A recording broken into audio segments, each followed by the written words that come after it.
Good morning, students. We have started lesson 6, My Childhood, and today we have to read from page number 69, third paragraph. The Second World War broke out in 1939. APJ Abdul Kalam अपनी autobiography में बता रहे हैं कि जब second world war शुरू हुआ 1939 में, when I was 8 years old, तो उस टाइम में 8 साल का था, यानी कि उनका जो बर्थ डेट है वो 1931 की है. For reasons I have never been able to understand, और कई कारणों से मैं कभी भी ये समझ नहीं पाया. A sudden demand for tamarind seeds. Tamarind seeds इमली के जो बीज हैं उनकी अचानक मांग बढ़ गई, इरप्टेड बढ़ गई इन द मार्केट, बाजार में. यानी कि मैं इस बात को कभी समझ नहीं पाया कि अचानक इमली के बीजों की मांग बाजार में बढ़ गई. I use to collect the seeds. मैं उन बीजों को इकट्ठा किया करता था. And sell them to a provision shop on mosque street. और मस्जिद वाली गली में जो करियाने की दुकान थी वहां मैं उनको बेच दिया करता था. A day's collection would fetch me the princely sum of 1 anna. Princely sum का मतलब है यहाँ पे एक जेनरस अमाउंट, यानी कि एक अच्छी खासी रकम. 1 अन्ना, एक अन्ना जो है आज के टाइम में शायद कोई भी स्टूडेंट को नहीं पता होगा अन्ना के बारे में. जैसे जो 4 अन्ने हैं उनसे मिलके 25 पैसे बनते हैं. 8 अन्ना जो है उससे मिलके 50 पैसे बनते हैं, और 16 अन्ने से मिलकर 1 रुपया बनता है. तो हम अंदाजा लगा सकते हैं कि एक अन्ना कितना उस टाइम इम्पोर्टेंट था. इसको प्रिंसली सम कहा गया है, यानी कि एक बहुत अच्छी खासी जो राशि होती है पैसों की, वो 1 अन्ना. तो वो कहता है कि एक दिन के बीजों के इकट्ठा करने से, कलेक्शन से मुझे एक अच्छी खासी सम मिल जाती थी, 1 अन्ना, यानी कि 1 अन्ना मिलता था. My brother in law Jalaluddin would tell me stories about the war. Brother in law बहनोई को कहते हैं जो सिस्टर के हस्बैंड होते हैं. जलालुद्दीन वो मुझे युद्ध की कहानियां सुनाते थे. जब सेकेंड वर्ल्ड वॉर शुरू हो रहा था तो उस कहानियों को वो सुनाते थे.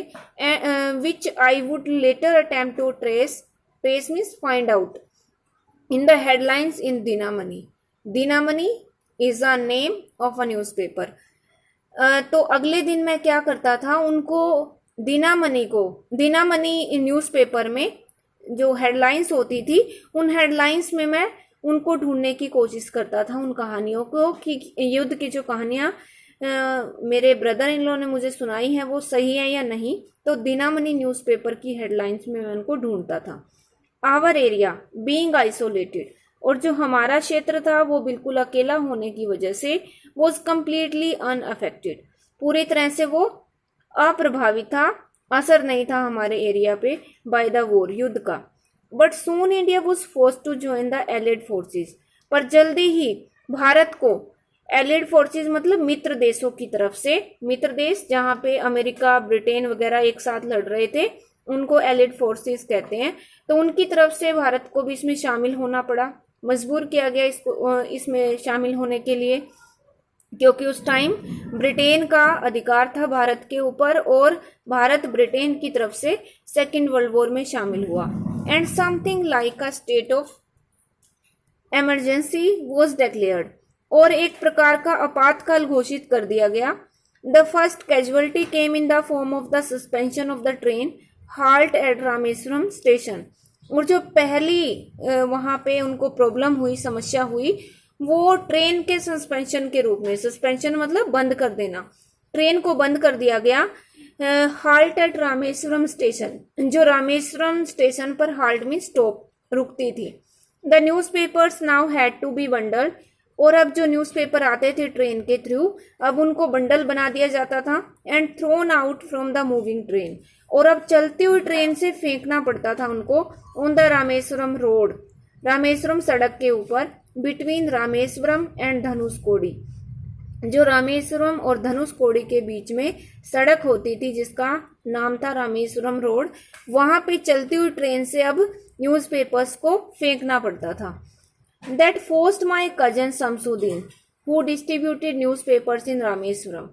जिसने मेरे कजिन शमसुद्दीन जो भाई था APJ अब्दुल कलाम का, शमसुद्दीन, उन्होंने जो कि न्यूज़पेपर डिस्ट्रीब्यूट करते थे रामेश्वरम में, to look for a helping hand to catch the bundles. अब उनको जरूरत पड़ी किसी के हेल्पिंग हैंड की, किसी की सहायता की, कि वो बंडल को कैच कर ले। एंड एज इफ नेचुरली, और जैसा कि स्वाभाविक था, I filled the slot. Slot means place, मैंने उस स्थान को भर दिया, यानी कि वो जगह मैंने ले ली। Shamsuddin helped me on my first wages. Shamsuddin ने मेरी सहायता की मेरी पहली वेजेस, यानी कि मेरा पहला वेतन अर्न करने में, पहला वेतन कमाने में मेरी सहायता की। हाफ अ सेंचुरी लेटर, और आज आधी शताब्दी के बाद, यानी कि लगभग 50 सालों के बाद, I can still feel the surge of pride. मैं गर्व की भावना महसूस कर सकता हूँ in earning my own money for the first time. पहली बार अपना खुद का पैसा कमाने में मुझे गर्व महसूस होता है, आज इतने सालों के बाद भी। Every child is born with some inherited characteristics.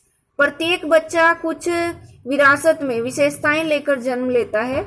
Into a specific socio economic and emotional environment. इस विशेष सामाजिक, आर्थिक और भावात्मक वातावरण में, and trend in certain veg bye figures of authority. और यहाँ पे वो कुछ निश्चित तरीकों से, अथॉरिटी होती है जो अधिकारी होते हैं या जिनको अधिकार प्राप्त होते हैं, ऐसे लोगों के द्वारा कुछ निश्चित तरीकों से वो फिर प्रशिक्षण उनको दिया जाता है, ट्रेन किया जाता है। आई inherited honesty and self discipline from my father. मुझे विरासत में अपने फादर से ईमानदारी और सेल्फ डिसिप्लिन, यानी कि आत्म अनुशासन मिले। From my mother I inherited faith in goodness.